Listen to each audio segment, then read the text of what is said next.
I'm Elisa Matthews, 32 years old, and despite building a successful career in finance, I've never been good enough for my father. The annual family reunion dinner was approaching, and I dreaded it more than usual this year. I had bought him a luxury car as a peace offering, hoping things would be different. Little did I know that in my purse was a document that would change everything. By the end of the night, I would finally understand why my father never truly loved me. Before I share my story, let me know where you're watching from and hit that like and subscribe button if you've ever stood up to someone who refused to see your worth. Trust me, my story might just give you the courage you need to. Growing up in an affluent Boston suburb, our family appeared picture-perfect to outsiders. But behind closed doors, things were very different. My father, Richard Matthews, built his real estate development company from modest beginnings into a multi-million-dollar corporation. He valued success, status, and respect above all else, including family relationships. From my earliest memories, he was never the kind of father who attended school plays or helped with homework. Instead, he was the harsh critic who pointed out my B-plus grades should have been A's, who questioned why I wasn't chosen as team captain, who reminded me that second place was just the first loser. My mother, Caroline, was his opposite in many ways, warm and affectionate when he wasn't around. But she became a different person in his presence, almost shrinking into herself, never contradicting him, never standing up for us kids when his criticism went too far. It was a dynamic I didn't fully understand until I was much older, this strange power he held over her. The way her eyes would dart to him before she answered even simple questions about dinner plans or weekend activities. My siblings and I grew up within this complicated family structure. My older brother, James, was 3 years my senior and undeniably the golden child. He played football, made the honor roll, dated the right girls from the right families, and eventually followed our father into the real estate business after graduating from Dad's alma mater. Everything came easily to James, or at least that's how it appeared to me. He seemed to intuitively understand what would please our father, while I constantly guessed wrong. My younger sister, Sophia, 2 years behind me, somehow managed to navigate the murky waters of our father's approval system better than I ever could. She wasn't the overachiever that James was, but she had a natural charm and an almost supernatural ability to read the room, to know when to speak and when to fade into the background. She became the family peacemaker, the one who could occasionally make Dad laugh when his mood darkened, the one who would slip into my room after particularly brutal criticism sessions to assure me that it wasn't as bad as it seemed. But for me, nothing was ever enough. I graduated top of my class in high school, secured a full academic scholarship to Cornell, while Father pushed for me to attend his alma mater instead, seeing my choice as a rejection of his legacy. During college, I worked 2 part-time jobs while maintaining my GPA, yet during breaks, he'd question why I wasn't interning at more prestigious companies. After graduation, I refused his half-hearted offer to work at his company, knowing I'd never be seen as anything but a pity hire. Instead, I moved to New York City with nothing but 2 suitcases and determination, sleeping on a friend's couch while applying to every financial firm I could find. When I finally landed an entry-level position at Goldman Sachs, his response was, "Let's see if you last a month." I did last not just a month, but 8 years. Working my way up without family connections or nepotism, fueled partly by passion but also by a desperate need to prove him wrong. Just last month, I'd received a major promotion to senior investment strategist, becoming the youngest person in the firm's history to hold the position.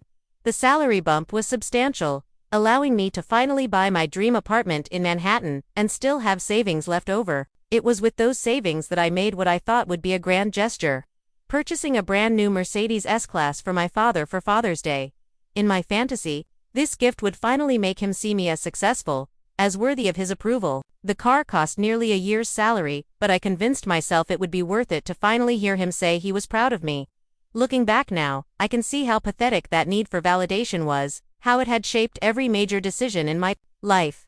My achievements weren't truly for me, but were weapons in an unwinnable war for his affection. When I bought that car, I wasn't just buying a luxury vehicle. I was trying to buy what every child deserves freely, a parent's unconditional love.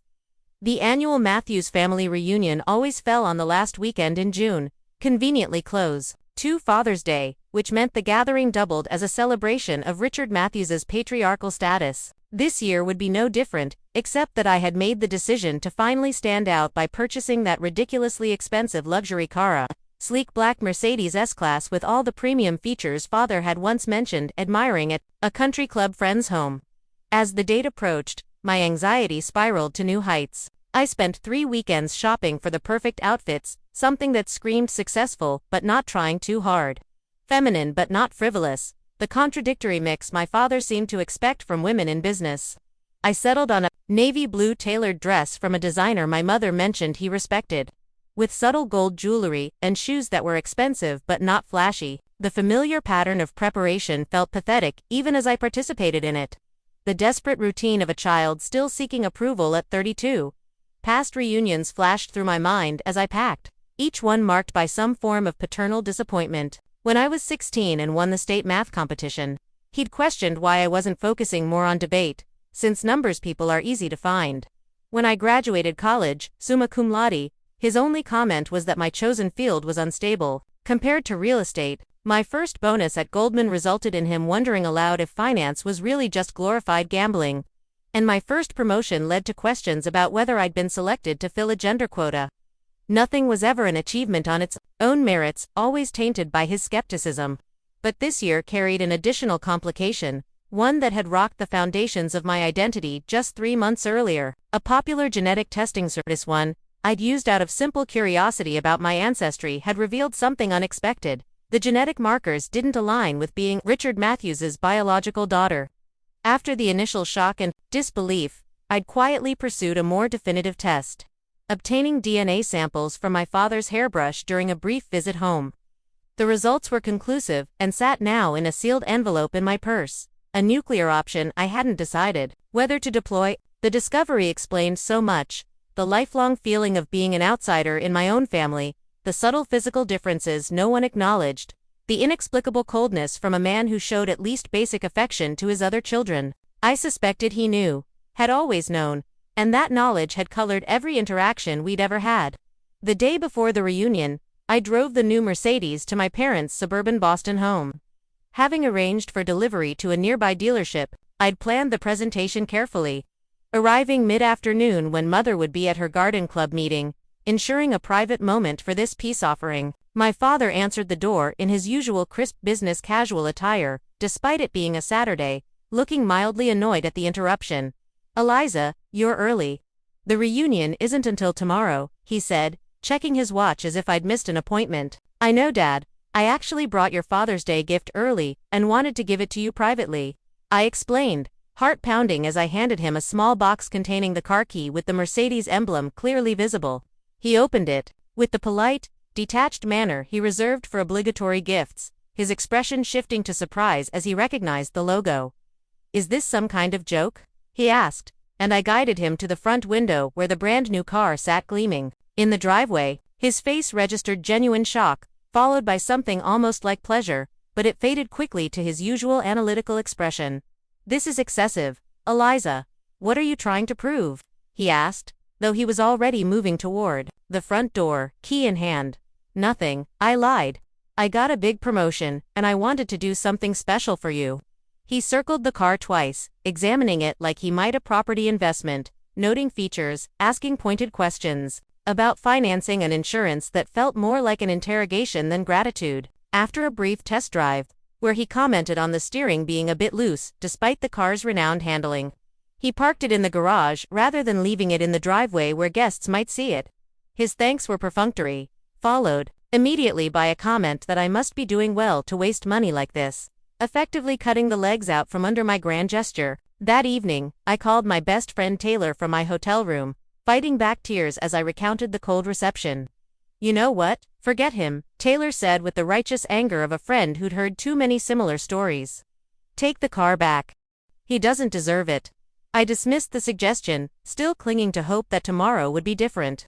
That in front of others he might show appreciation, might finally see me. "Just promise me you won't show him that test," Taylor warned before hanging up. "Not unless you're prepared for nuclear fallout." I promised, but the envelope remained in my purse, a secret weapon I both feared and couldn't quite relinquish. Sunday afternoon arrived with perfect June weather, sunny with a gentle breeze, as if the environment itself was conspiring to create the illusion of the perfect family gathering. I took the long route to my parents' estate, using the drive to rehearse confident responses to the inevitable questions about my personal life, my career trajectory, my lack of a husband or children at the ancient age of 32. My knuckles were white on the steering wheel as I turned onto the familiar maple-lined driveway, already half filled with luxury cars belonging to extended family and my father's business associates, who somehow always made the invite list for supposedly intimate family gatherings. I spotted the Mercedes I'd gifted him prominently displayed near the front entrance rather than in its garage spot from yesterday, strategically positioned where arriving guests couldn't miss it. Taking a deep breath, I smoothed my dress, checked my makeup one final time, and strode toward the imposing front door with the practiced confidence I'd developed in boardrooms filled with men who underestimated me. Mother answered, her face lighting up with genuine warmth as she embraced me, whispering, "You look beautiful, darling," before adding her standard, "Your father's in the back garden with the Peterson Group," as if issuing a weather warning. The grand foyer was already crowded with relatives, the usual mix of actual family and my father's carefully curated collection of connections, who were treated as honorary members of the Matthews clan.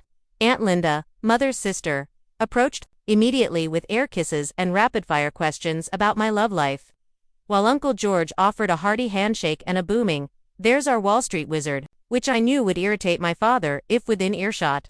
Cousins, second cousins, and family friends swirled around in predictable patterns. The same conversations repeated annually with minor updates, everyone performing their assigned roles. In the Matthews family theater, my father's entrance was exactly as choreographed as I expected, walking in from the garden with 3 business associates, all laughing at something surely only moderately amusing but treated as hilarious due to the speaker's net worth. His eyes swept the room, acknowledging various guests with nods and brief greetings until landing on me. The flicker of recognition was followed by the briefest tightening of his lips before he nodded, exactly as he had 2 distant relatives, and walked toward Mother to murmur something in her ear. No particular greeting for me, his middle child, the daughter who had just gifted him an automobile worth more than most people's annual salaries. I pretended not to notice, engaged in conversation with my cousin Rachel about her medical residency, but the familiar sting of dismissal burned all the same. Mother materialized at my side moments later, touching my arm gently. "Darling, your father mentioned you brought a new car for him." "How incredibly generous," she said, her eyes communicating a mixture of gratitude and concern about the extravagance. "Please come say hello to the Stevensons. They just got back from a financial conference in Singapore and would love your insights." This was Mother's way, always running interference, creating social buffers, manufacturing reasons for interactions that should come naturally between family members. James arrived fashionably late, as was his custom, making an entrance with his perfect wife Rebecca and their 2 perfect children, receiving the warm paternal embrace I'd spent decades trying to earn. "Dad, the new car is insane. When did you decide to upgrade?" he asked, and I watched in disbelief as my father clapped him on the shoulder and responded, "Sometimes you need to treat yourself, son. Success has its privileges," with no mention of the gift or my contribution. Sophia intercepted me before I could process this blatant erasure, pulling me into a genuine hug that lingered just long enough to communicate her understanding. "I heard about your promotion. That's amazing, Liz. Seriously groundbreaking," she whispered, using my childhood nickname that no one else used anymore. Her sincerity was a balm, but the contrast with our father's indifference only highlighted the disparity. As appetizers circulated, carried by hired staff, I noticed my father leading a group of his business associates toward the front drive, gesturing animatedly through the large bay windows. I could see him showing off the Mercedes, opening doors, pointing out features, his face alive with a pride I'd never seen directed at me. "He's been doing that all morning," Sophia murmured, appearing at my elbow with a glass of wine that I gratefully accepted. 3 separate tours, for different groups of his cronies. "Mother told me you bought it for him. That was incredibly generous, Liz." I sipped the wine, watching as my father settled into the driver's seat, inviting one of his associates to experience the passenger side luxury. Generosity wasn't my motivation, I admitted quietly. Just once, I wanted him to see me as successful, as worthy of notice. Pathetic, right? Sophia squeezed my arm. "Not pathetic, human. But Liz, you need to understand." She hesitated, choosing her words carefully. Dad will never give you what you're looking for. It's not because you don't deserve it, but because he isn't capable of it. Something in him is broken when it comes to you specifically. Her words hit with surprising force, not because they were new information, but because hearing someone else acknowledge the dynamic I'd experienced my entire life made it suddenly, painfully real in a way my private thoughts never had. The weight of the paternity test in my purse seemed to double, the sealed envelope a ticking bomb I both wanted to detonate and desperately hoped to contain. The hour before dinner unfolded with the predictable rhythm of Matthew's family gatherings. Everyone migrating to the formal living room with its uncomfortable antique furniture and aggressively tasteful decor. Selected by mother but approved by father in the only domestic domain where his opinion reigned supreme. I positioned myself strategically on a window seat, slightly removed from the main conversation circle.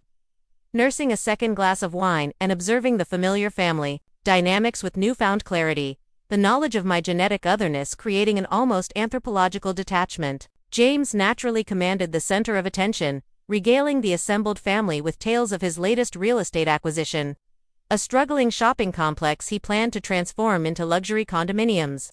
The initial investment looked risky to my partners, but I saw the potential everyone else missed. He explained, with our father nodding approvingly from his leather armchair throne. That's the Matthews instinct, father interjected proudly. Seeing opportunity where others see failure. It's in the blood. The irony of his statement wasn't lost on me. The phantom weight of the envelope in my purse, growing heavier with each blood-related claim. The conversation shifted inevitably in my direction as James concluded his self-congratulatory monologue. Eliza, Richard tells me you've moved up at your firm, my Uncle Robert remarked, genuine interest in his voice. Senior investment strategist, isn't it? Impressive for someone your age. Before I could respond, father cleared his throat. It's a good stepping stone position. The financial sector is volatile, though always has been.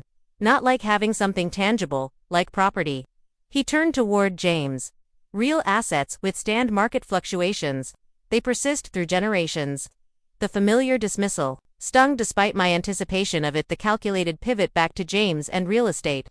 The implied inferiority of my chosen career path. Actually, I began, summoning the professional voice I used in difficult client meetings. My division generated 38% returns last quarter, outperforming the market by 22 points during significant volatility. Our risk assessment model, which I developed, has been adopted company-wide. A moment of impressed silence followed before father responded with a dismissive wave. Numbers on paper. When the next recession hits, we'll see how that holds up. He turned to his business associate, Henry. Speaking of property values, what do you think of the zoning changes in the Cambridge corridor? I excused myself to refresh my drink, encountering Sophia in the hallway as she returned from checking on her husband who was watching the children in the backyard. Don't let him get to you, she whispered, squeezing my arm. I heard about your model from Michael's cousin who works in finance. It's apparently revolutionary. Her validation warmed me, even as I realized how pathetic it was to still crave such approval. As I approached the bar setup in the dining room, I overheard father's voice drifting from his adjoining study, the door slightly ajar. The car, yes, quite an upgrade from the old model. When you work hard and build something from nothing, like I have, you earn these luxuries. The male voice responding belonged to Walter Peterson, father's longtime business rival and sometimes ally. Richard, you old dog, always the modest one. Your daughter Eliza mentioned she bought it for you when we chatted earlier. Said something about her promotion. Sounds like she's making quite a name for herself in New York.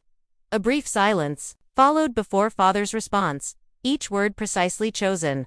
Yes, well, the girl has always been desperate for attention. Truth is, her success comes from the opportunities I provided: private schools, college connections, the fundamental understanding of business I instilled in all my children. The car is just her way of showing she's finally applying what I taught her, the casual erasure of my accomplishments, the rewriting of my hard-fought independence as somehow stemming from his influence when he'd offered nothing but criticism, sent a shock of anger through me so intense I nearly dropped my glass. The conversation continued, father describing how he'd always pushed Eliza harder than the others because she needed that extra discipline, painting himself as the architect of achievements he'd actively dismissed. I retreated before being discovered, anger turning into a cold, clarifying fury. In the main hallway, James intercepted me, his expression uncharacteristically serious. Eliza, a word. He guided me toward a quiet corner near Mother's prized orchid display. Dad mentioned you've been asking Mother strange questions about her college years. What exactly are you digging for? His directness caught me off guard.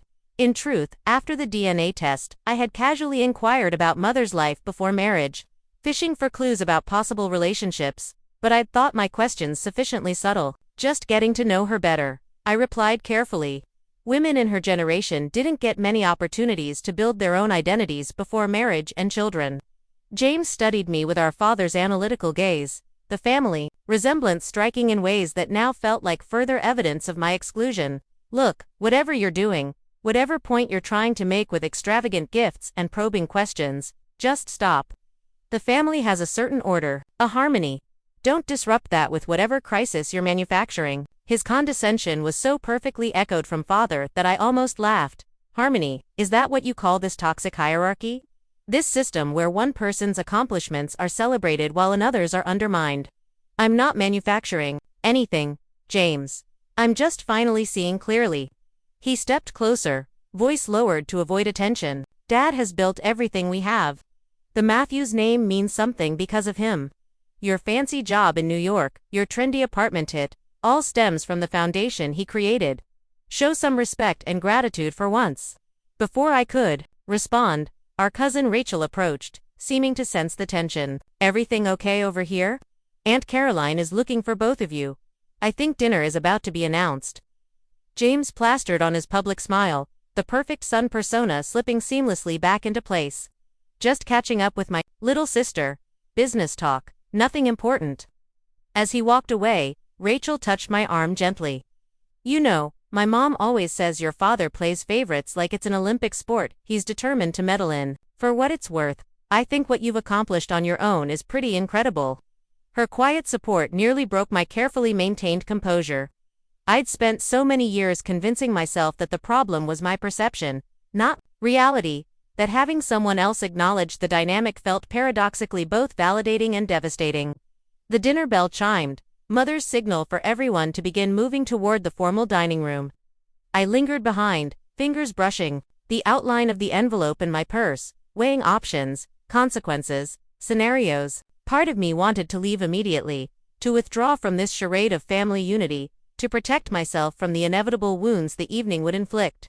But a stronger, perhaps more masochistic part, refused to retreat, determined to see this through, to finally confront the lifetime of rejection with the physical evidence of its root cause. I checked the envelope one final time, confirming the test results remained safely sealed inside, then straightened my shoulders and moved toward the dining room, steeling myself for the performance ahead. The Matthews formal dining room had always struck me as a perfect metaphor for our family, with its imposing mahogany table that seated 20 people, yet somehow still felt coldly impersonal. The ancestral portraits watching judgmentally from walls, and the elaborate place settings that prioritized appearance over comfort. Just like everything else in my father's carefully constructed world, Mother had outdone herself with the table arrangements. Crystal glasses catching light from the chandelier, fresh flower centerpieces spaced precisely, name cards in perfect calligraphy assigning each guest their predetermined position in the family hierarchy. I found my card predictably far down the table, seated between cousin Rachel's husband, whom I'd met perhaps twice, and one of father's younger business associates, safely distanced from any meaningful conversation. James and his family occupied the prime positions near father at the head of the table, with Sophia and her husband serving as buffers between the inner circle and lesser relations. Mother sat at the opposite end. Her position a perfect illustration of her role in the family, technically equal, but separated by the expanse of the table, connected yet distant. The first course arrived with military precision, waitstaff, placing delicate appetizers of seared scallops with microgreens before each guest simultaneously. Father rose, wineglass in hand, commanding immediate silence without requiring a word. Welcome, family and friends, to our annual reunion. He began with practiced charm, his public persona polished to a glossy shine. Each year I'm reminded how fortunate I am to have built not just a successful business, but a legacy embodied by my family. His gaze swept proudly over James, who nodded appreciatively, then Sophia, who smiled warmly, before sliding past. me as if I occupied the same visual plane as the wallpaper. A special welcome to the Peterson Group joining us this year, he continued, acknowledging his business associates. When surrounded by success, one naturally attracts more of the same. The toast continued with Father highlighting James's recent business expansion, Sophia's community board appointment, and ending with a pointed comment that family success comes from embracing proven pathways rather than unnecessarily challenging traditions, his eyes finally landing briefly on me with unmistakable meaning. As the meal progressed through 5 elaborate courses, Father directed conversation with subtle cues and direct questions, ensuring topics remained within his preferred domains of real estate markets, local politics where he held influence, and occasional sports discussions that inevitably highlighted James's former athletic achievements. When Mother gently attempted to mention my recent promotion during a lull, Father smoothly intercepted. Speaking of financial markets, Henry, what's your take on the Fed's latest signals?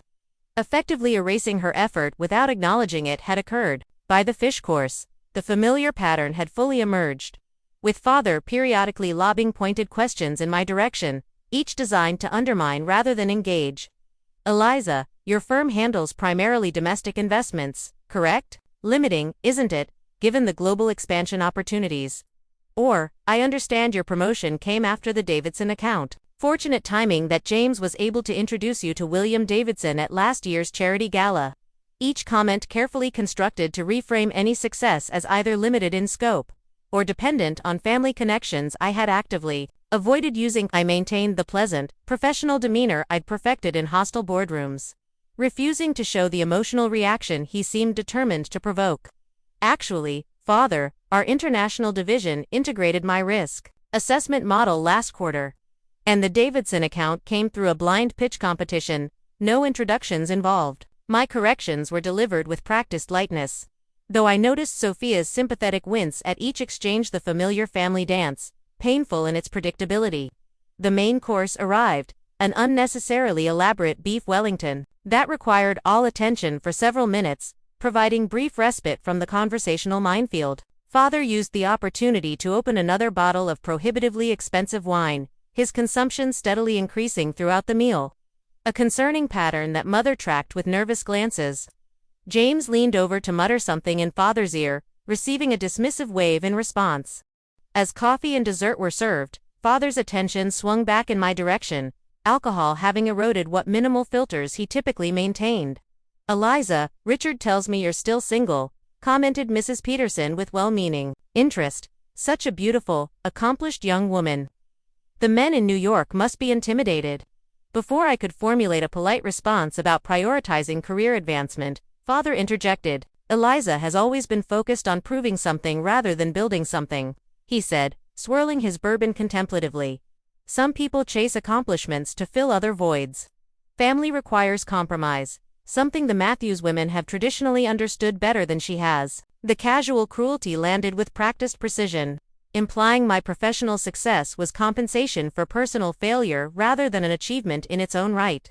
Mother's sharp intake of breath was audible even from my distant table position. Richard, she began with uncharacteristic firmness, but he continued as if she hadn't spoken. Perhaps, if Eliza had shown more interest in suitable matches I introduced over the years, rather than dismissing them as boring or conventional, she wouldn't be facing her 30s alone. Each word was carefully selected for maximum impact, the public dissection of my personal choices presented as paternal concern rather than the hostile critique it truly was. The familiar pressure built behind my eyes, the childhood urge to flee from the table, fighting against adult determination to maintain dignity. I took a measured sip of water, noting with detached interest that my hand remained steady despite the emotional turbulence beneath.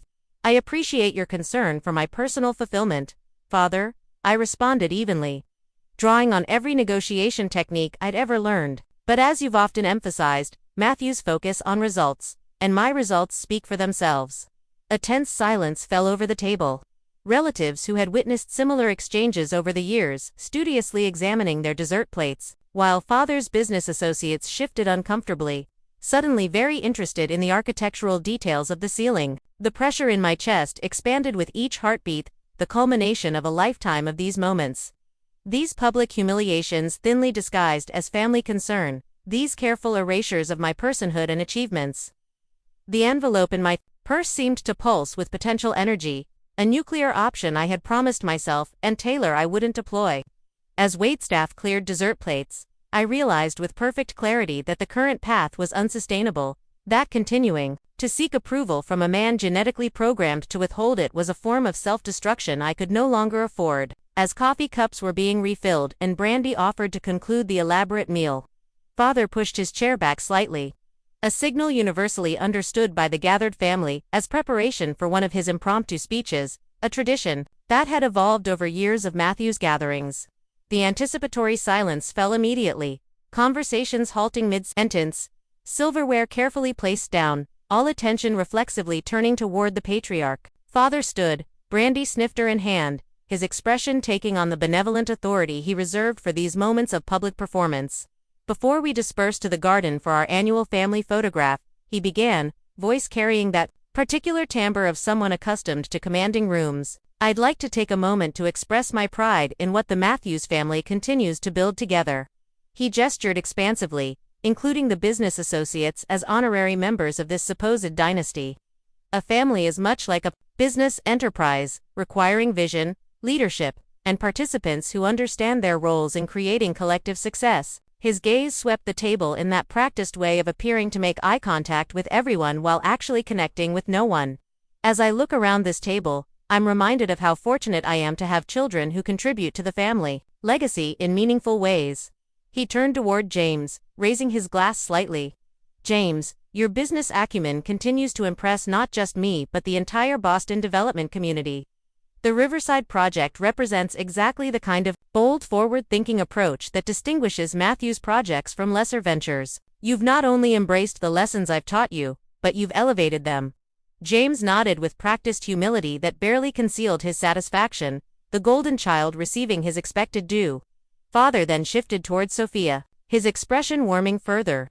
And Sophia, your grace, in balancing family responsibilities with community leadership shows remarkable maturity. Your work with the Children's Hospital Board has brought genuine prestige to the Matthews name, reminding us all that true success includes giving back. Your mother and I couldn't be prouder of the family you're raising and the values you represent. Sophia's smile was genuine, if slightly uncomfortable with the spotlight. Always more comfortable facilitating others' recognition than receiving her own. I braced myself for what would inevitably come next, the careful omission, the pointed silence where my name should be. The practiced technique of praise by exclusion that would communicate volumes to everyone present without requiring explicit criticism. What happened instead was somehow worse. Father's gaze finally landed on me, the slight narrowing of his eyes betraying the calculated nature of what would follow. As I reflect on my children's accomplishments, he continued, voice modulating, to what others might mistake for thoughtfulness rather than the prelude to attack, it actually signaled. I'm struck by how differently success can be defined. He took a deliberate sip of brandy, the theatrical pause allowing tension to build. I'm proud of all my children, he announced, raising his glass higher, and for a suspended moment, I felt a ridiculous flutter of hope, quickly extinguished by his continuation. Except for the loser sitting at the table. The words landed with precise cruelty, followed by a beat of shocked silence before uncertain laughter rippled through the guests. Most assuming this must be some inside family joke rather than the public evisceration, it actually was. I felt blood rush to my face, then drain away completely, leaving a cold numbness as every eye at the table turned toward me with expressions ranging from embarrassment to pity to morbid curiosity. Father continued as if he'd made a mild joke about the weather. Some people measure success by titles and salaries, by superficial achievements that look impressive on paper but lack substance and staying power. True success comes from continuing family traditions, from building upon foundations rather than constantly seeking to prove individual worth at the expense of collective strength. The deliberate vagueness of some people fooled no one, the target of his remarks crystalline in its clarity. Mother's face had gone completely white, her knuckles bloodless around her napkin, while James looked smugly satisfied, and Sophia openly mortified. Cousin Rachel reached across her husband to touch my arm in silent support, but I barely registered the gesture. My entire consciousness narrowed to a pinpoint focus on the man at the head of the table who had just confirmed what the DNA test had already told me, that I was fundamentally separate, other, not truly part of this family. In his eyes, for 20 seconds that stretched like hours, I remained frozen.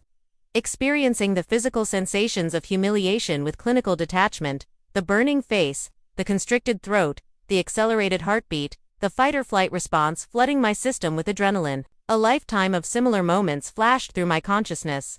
A continual slideshow of public corrections, subtle undermining, achievements reframed as failures, each building upon the last to create the summative message that I was fundamentally insufficient, unworthy of the name I carried, the name that genetic science had recently confirmed wasn't actually mine to claim. As father concluded his speech with some platitude about family unity that rang hollow after his pointed exclusion, something shifted irrevocably within me. A final thread severing between the desperate child seeking approval and the adult woman, who suddenly saw with perfect clarity the futility of that lifelong quest. The weight of the envelope in my purse transformed from burden to liberation. Its contents no longer a shameful secret but a key unlocking the prison of false expectations I'd occupied my entire life. The room remained suspended in uncomfortable tension, waiting for my reaction, perhaps expecting tears or a hasty exit as had happened in previous years. The predictable conclusion to the familiar family drama. Instead, I felt a strange calm descend, a clarity of purpose crystallizing around the decision that had perhaps been inevitable. From the moment the test results arrived, without fully planning the action, I found myself standing, the movement so smooth and deliberate that it commanded immediate attention. Conversations halting mid-sentence, as all eyes turned toward me with expressions ranging from curiosity to apprehension, the latter primarily from those who had witnessed previous Matthews family confrontations. My champagne glass remained on the table, deliberately not raised, the symbolism of my refusal to toast unmistakable. I smoothed my dress with steady hands, surprising myself with the absolute calm that had replaced the earlier turmoil. As if I'd passed through a storm into its peaceful eye. "Thank you, Father, for that illuminating speech," I began, my voice carrying clearly without effort. The professional tone I'd perfected in boardrooms, serving me well in this unexpected moment. I've spent 32 years trying to earn approval that was never going to be granted, measuring myself against standards that mysteriously shifted whenever I approached meeting them. Today, I finally understand why. The room had gone completely still, the kind of weighted silence that precedes significant moments. Mother's face was a mask of alarm, while Father's expression darkened with the recognition that this script wasn't following his expected pattern. For those keeping score, I continued with deliberate lightness that belied the magnitude of what was coming. I graduated top of my class from Cornell, built a career without family connections, and recently became the youngest senior investment strategist in my firm's history. By most objective measures, hardly the definition of a loser. I allowed my gaze to sweep the table, establishing brief eye contact with several relatives who nodded slightly in acknowledgement before returning my attention to Father. But success in Richard Matthews's world has never been about objective achievement, has it? It's about conformity to his specific vision, about reflecting glory back upon him rather than creating one's own light. I reached for my purse with deliberate calm, aware that every movement was being closely observed. The unusual spectacle of the compliant middle child finally breaking rank to compelling to ignore.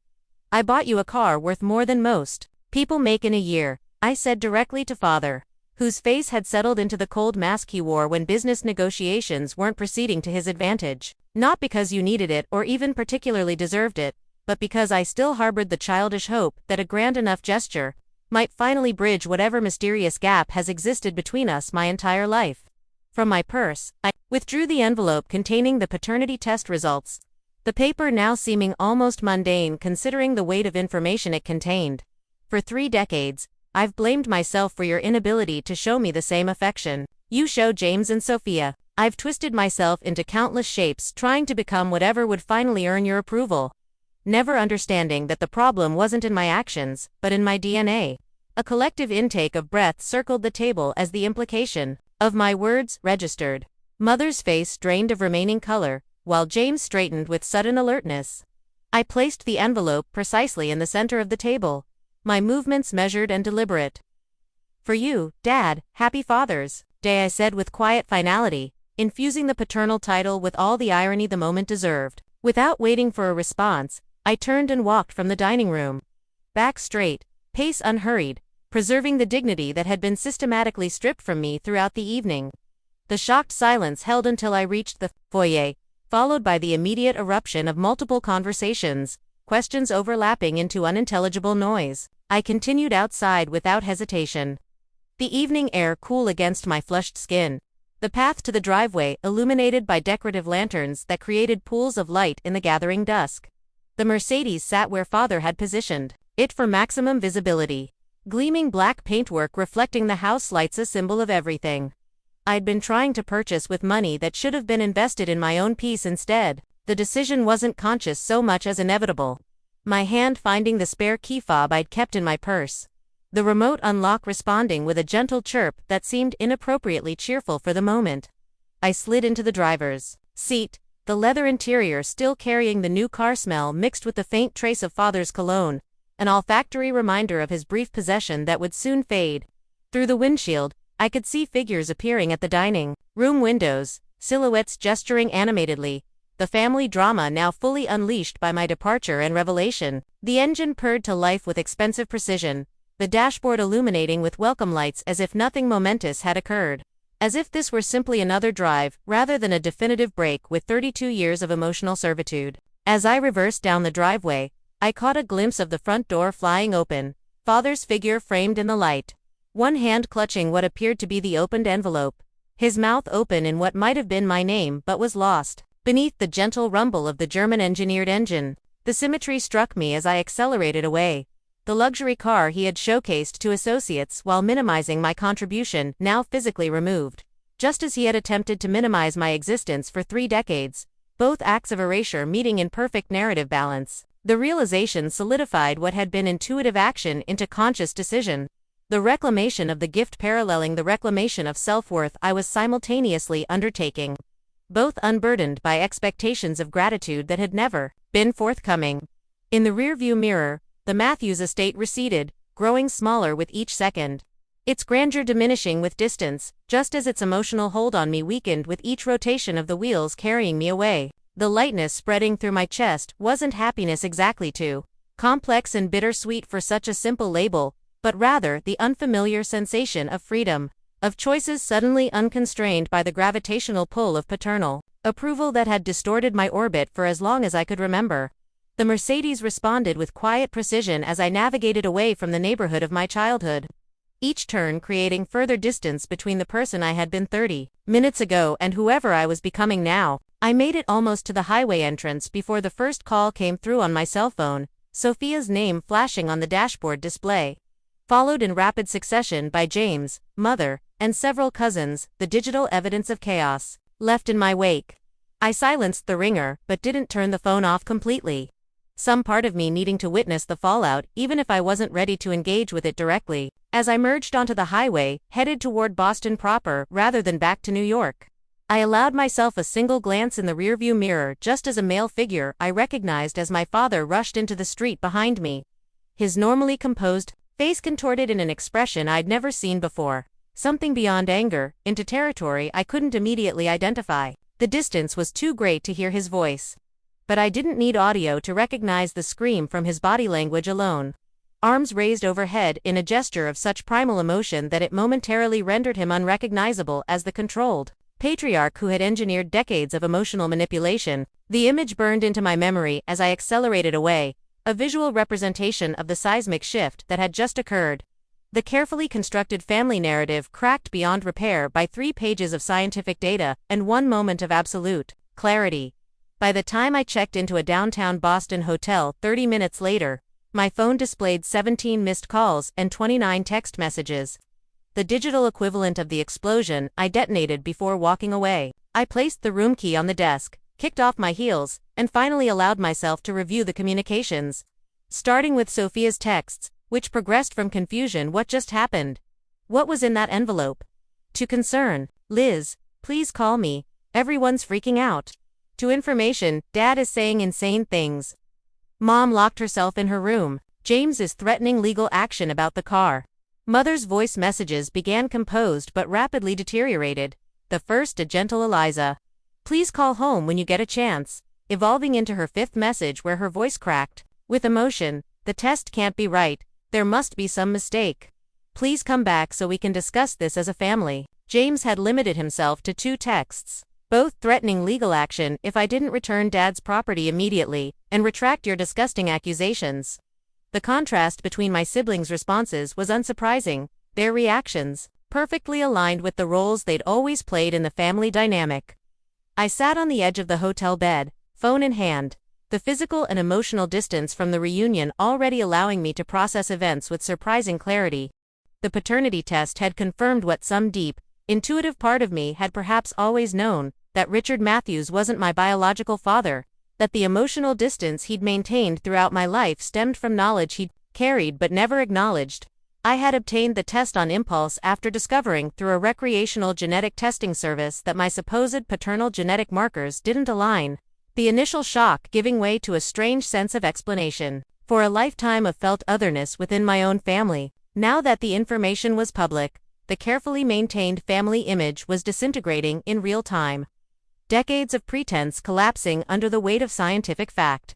The most revealing response came nearly 2 hours later, after I had showered and changed into clothes from the overnight bag I'd packed in case the reunion became unbearable, a preparation that now seemed prescient. My phone rang with Sophia's number, and something in me needed to hear at least one family member's voice to confirm that the earthquake I'd triggered had actually occurred in the external world, and not just within my own consciousness. Liz. Sophia's voice was hushed, suggesting she was calling from somewhere private within the house, still filled with extended family. Are you okay? Where are you?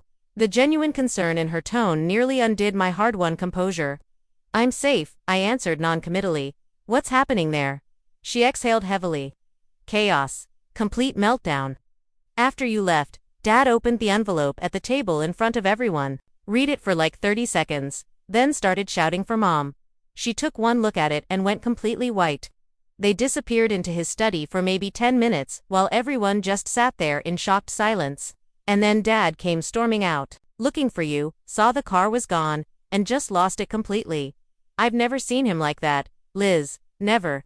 The clinical description of events helped me maintain emotional distance, treating the situation almost like a business case study, rather than my actual life imploding. And, Mother? I asked, dreading but needing to know. She's locked herself in their bedroom, won't talk to anyone. Not even James. The guests all left pretty quickly after that, as you can imagine. Dad's been making phone calls in his study for the last hour, and James is talking about some kind of injunction about the car. Which honestly seems like the least important issue right now. She paused, lowering her voice further. Liz, is it true? The test results, are they real? The question carried no judgment, only genuine desire to understand, so characteristic of Sophia's mediating nature. Yes, I confirmed simply. I had it done after a genetic service flagged inconsistencies. Richard Matthews is not my biological father. Saying the words aloud to a family member made them suddenly viscerally real in a way that privately knowing hadn't. Do you? No, who is? She asked softly. The test doesn't identify that. Only confirms the negative match with the sample I provided from Father's hairbrush. I explained, the technical details easier to discuss than the emotional implications. But given the timing and Mother's reaction, I'm guessing it was someone from before she married Father. Sophia was quiet for a moment before asking the question that revealed she understood the situation with her usual emotional intelligence. How long do you think he's known? The question cut to the heart of everything, the central betrayal not being the biological truth, but the decades of emotional punishment for a circumstance beyond my control. His entire life with me, I answered with certainty that surprised even myself. It explains everything, Sophia. Every criticism, every comparison, every impossible standard. He wasn't trying to make me better.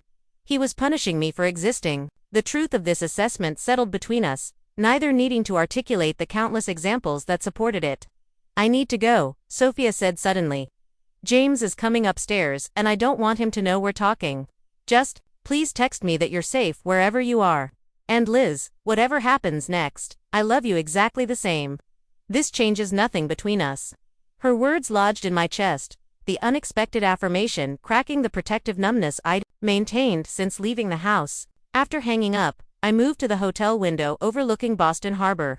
The city lights reflecting on dark water, the view simultaneously familiar and strange, much like my own reflection in the glass.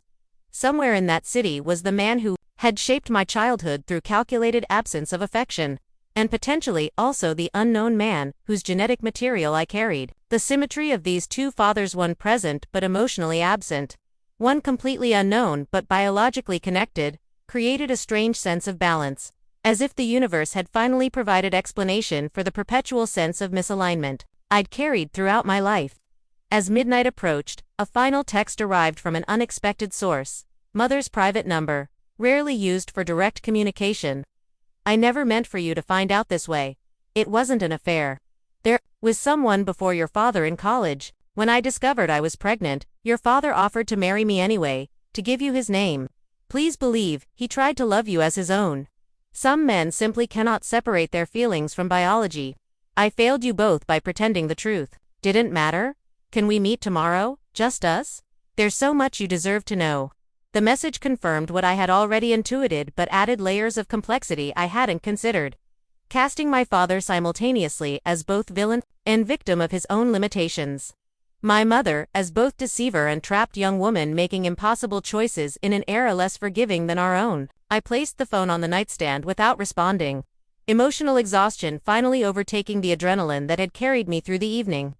Tomorrow would require decisions about how much truth I wanted, how much connection I could salvage or was worth salvaging, and what shape my life would take now that the central organizing principle of earning paternal approval had been definitively removed. For tonight, I allowed myself the luxury of emotional shutdown, of dreamless sleep, untroubled by the lifetime of questioning that had preceded this day of answers.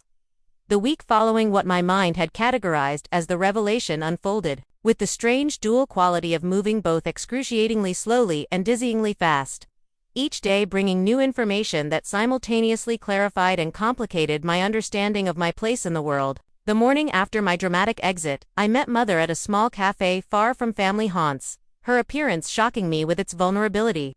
The carefully maintained Matthews matriarch facade was completely absent, replaced by a woman who looked both older and more authentically human than I'd ever seen her.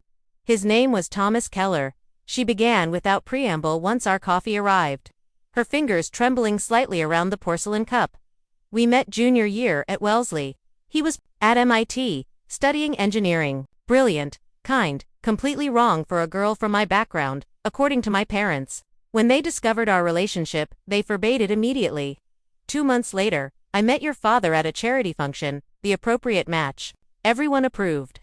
The story unfolded like a period film, a young woman pressured to abandon genuine connection for social advancement, discovering her pregnancy only after the relationship had been forcibly ended. Richard Matthews offering marriage partly from genuine affection and partly from calculated assessment of how Caroline's family connections would benefit his business ambitions.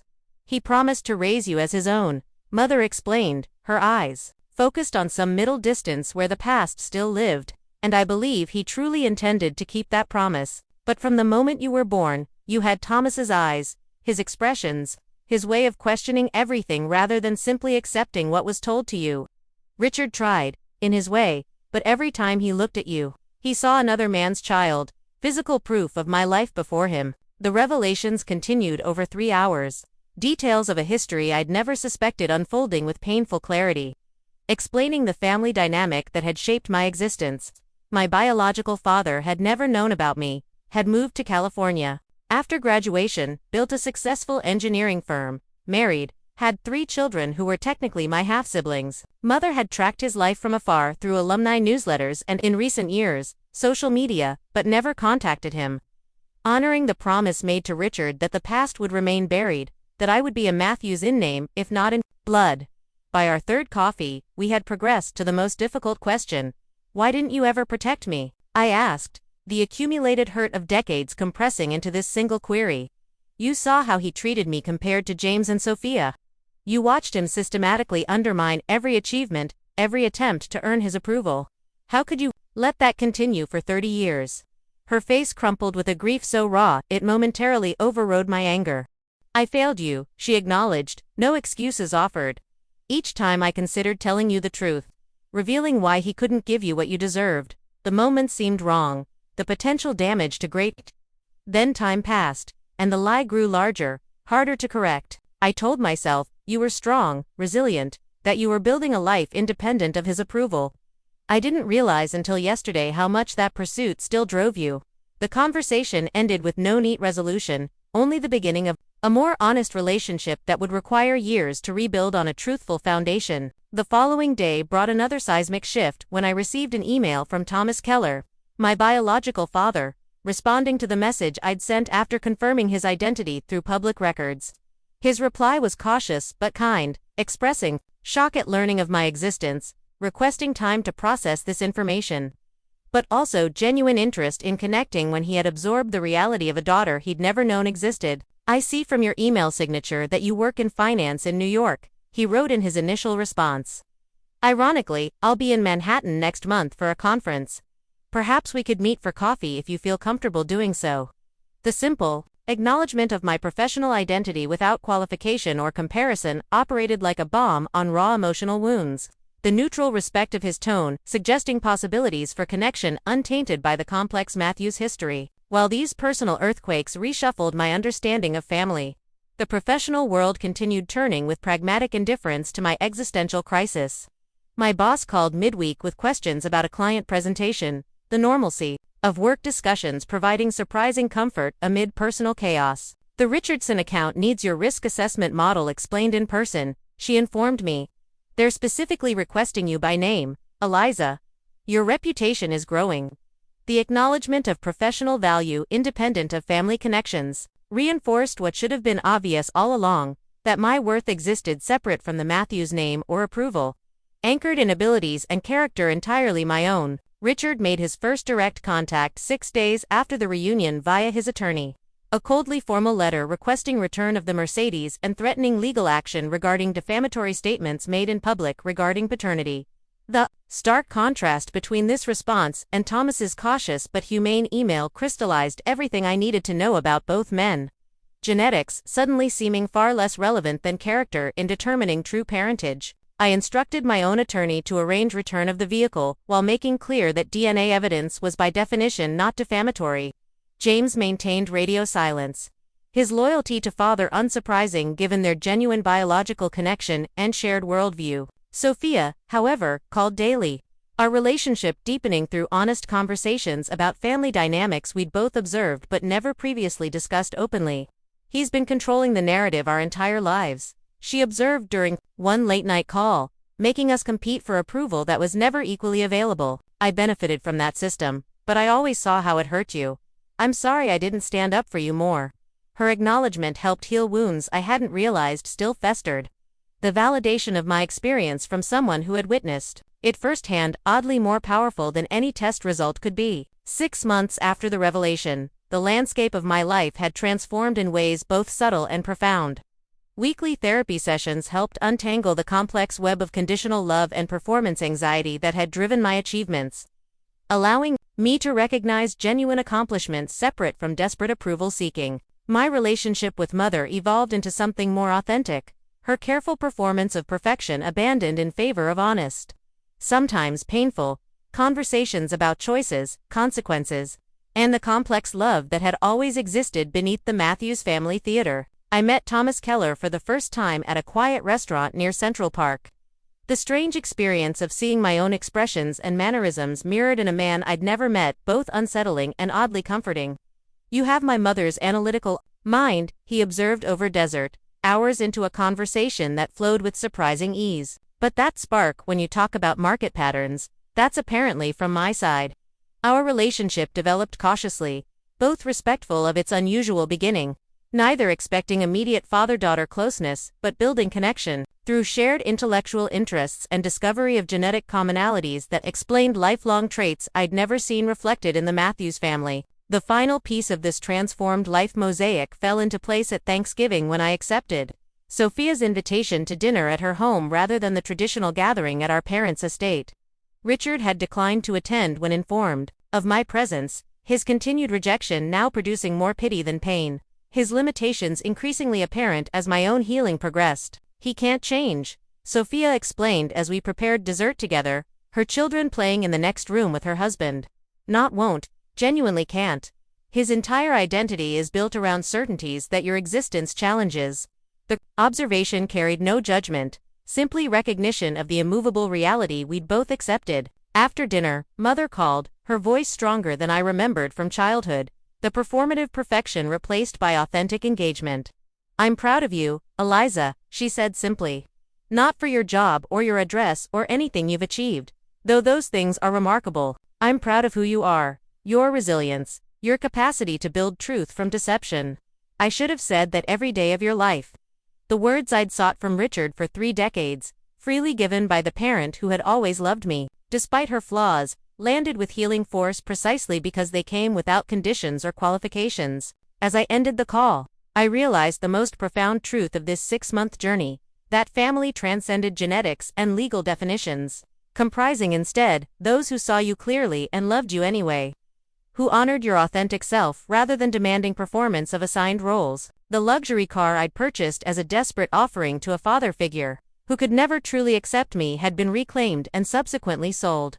The funds invested in my future rather than squandered on elusive approval. More importantly, I had reclaimed the emotional energy previously exhausted on an unwinnable quest for validation, redirecting it toward relationships that nourished rather than depleted, toward work undertaken for passion rather than proof of worth, toward building a life measured by internal fulfillment rather than external recognition. The journey from that fateful family dinner to this new equilibrium hadn't been linear or simple, each day bringing fresh challenges and occasional setbacks, but the trajectory remained consistently toward healing rather than further damage. Perhaps the most meaningful measure of growth came not from grand revelations, but from quiet Tuesday mornings when I awoke without immediately assessing my worthiness, when accomplishments were celebrated for their intrinsic value rather than their potential to finally earn paternal approval, when life was lived from an authentic foundation rather than performative desperation. As this Thanksgiving evening ended, I realized that while the mystery of my paternity had been solved, the more significant discovery was that its importance had diminished with each step toward self-acceptance. The question of whose blood I carried mattered far less than whose values I chose to embody, whose love I accepted as genuine, whose truth I claimed as my own. Have you ever discovered that your true family isn't always defined by blood? Sometimes the people who should love us unconditionally are the ones who hurt us most deeply. I'd love to read your thoughts in the comments below about how you've created your own chosen family or stood up to those who couldn't see your worth. If my story resonated with you, please hit that like button, subscribe to hear more journeys of healing, and share with someone who might need to be reminded that their value doesn't depend on anyone else's validation. Thank you for listening, and remember, sometimes taking back your power means walking away from people who never deserved it in the first place.